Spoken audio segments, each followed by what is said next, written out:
In today's What If episode, I introduce the beginning of Olympos XII support.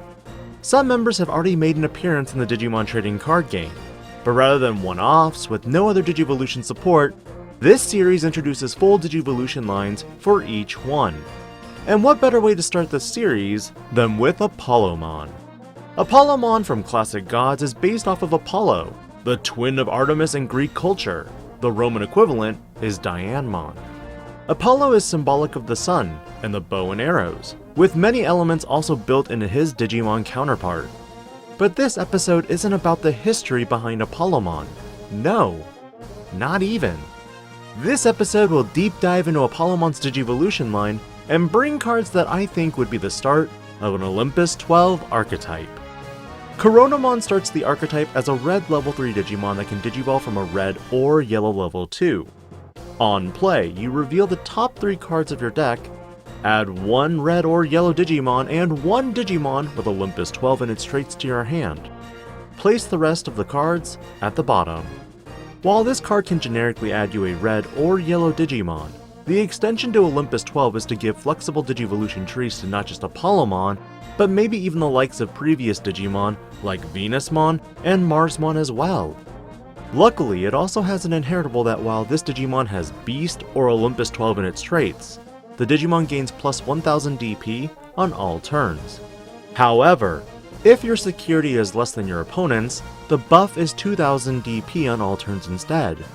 At some point, I anticipate Bandai will bring about conditional cards for all colors, seeing as they have already applied them to Digimon like Wizardmon X and Bowmon X in the most recent set. Coronamon digivolves into Firamon, who while is a red and yellow Digimon, this Digimon does digivolve normally for a cost of 3 from either color generically. However, if you digivolve from a Digimon with Beast in its traits, you can do it for 2. This Digimon when digivolving can play a Tamer Ko from your hand without paying its memory cost. If you don't, this Digimon just gets more aggressive, an extra security check, and a DP buff. But its inheritable provides you a reduction on your opponent's security by 1000 for each security you have still. However, if your security is exactly 0 and this Digimon has Olympos XII in its traits, you get to unsuspend this Digimon as well. Firamon incorporates the typical effects of red with extra checks, while also incorporating the yellow elements for decreasing your opponent's security Digimon. But Apollomon only gets better as we digivolve up. Flaremon digivolves for a cost of 4 from red or yellow, but the cost becomes 3 if you digivolve from a Digimon with Beast in its traits. While Firamon does fulfill this requirement, the design of the entire line also had the existing support from BT11 and Marsmon in mind. Grizzlymon is another option. Opponent's turn, this Digimon gets plus 1000 DP for each security you have. Meaning early game, this Digimon is 12,000 DP and is a lot harder to beat over on your opponent's turn. When attacking though, one of your opponent's Digimon gets minus 2000 DP. Then you may switch the attack target to a Digimon whose DP changed this turn.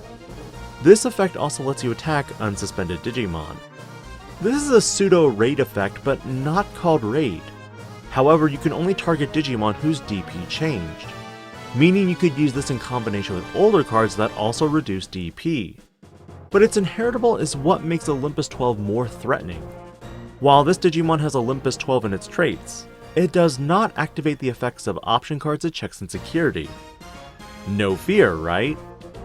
Apollomon is my pride and joy of this What If episode, featuring a lot of existing effects but with new twists. You can combine a lot of this support with existing Olympos XII Digimon, including BT11 Marsmon and BT10 Venusmon. Apollomon digivolves for 4 from red or yellow, with yet another special condition that lets you digivolve it from a level 5 with Beasts in its traits for a memory cost of 3. While Flaremon is one of few options, Grapleomon from BT11 is another. When digivolving, Blitz. Also when digivolving, delete one of your opponent's Digimon with DP less than this Digimon. If no Digimon was deleted, trash the top card of your opponent's security. When attacking, one of your opponent's Digimon gets security attack minus 1. Then you may attack one of your opponent's Digimon with security attack even if the Digimon is unsuspended. If you have fewer security than your opponent, All of your opponent's Digimon get security attack -1 until the end of your opponent's next turn. Apollomon has many attacks that these effects are based off of. Sunfire Punch is the knockout against another Digimon, while Iron Spikes is what ultimately binds a target, or in some cases, multiple targets. While normally this would be the end of the episode, I have to include a few other special cards for this What If episode. First off, Apollomon Whispered can digivolve from Apollomon for a memory cost of 1. When digivolving, all of your opponent's Digimon get -5000 DP until the end of your opponent's next turn. When attacking, delete one of your opponent's unsuspended Digimon. If no Digimon was deleted, delete all of your opponent's Digimon with the lowest play cost. This Digimon has a lot of influences from the Ruin mode coming in EX4, but ultimately I wanted to also incorporate the villainous aspects of Death Exmon as well. Though not a consistent board sweeper, this now forces your opponent to play an unsuspended Digimon out if they don't want to lose their wider built boards.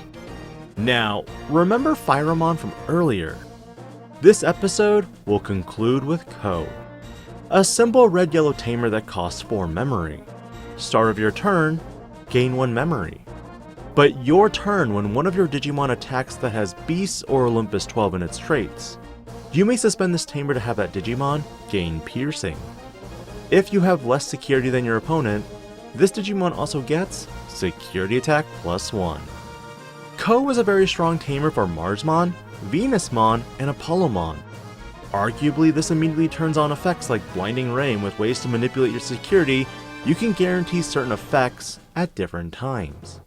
While this episode will not cover Grace Novamon, do not fret. After concluding the 12 Olympos XII Digimon, there will be a bonus 13th episode that covers the boss monsters. Stay tuned, because some of these are going to be some very interesting Digivolution lines or color combinations. This is DigiPanda, logging out.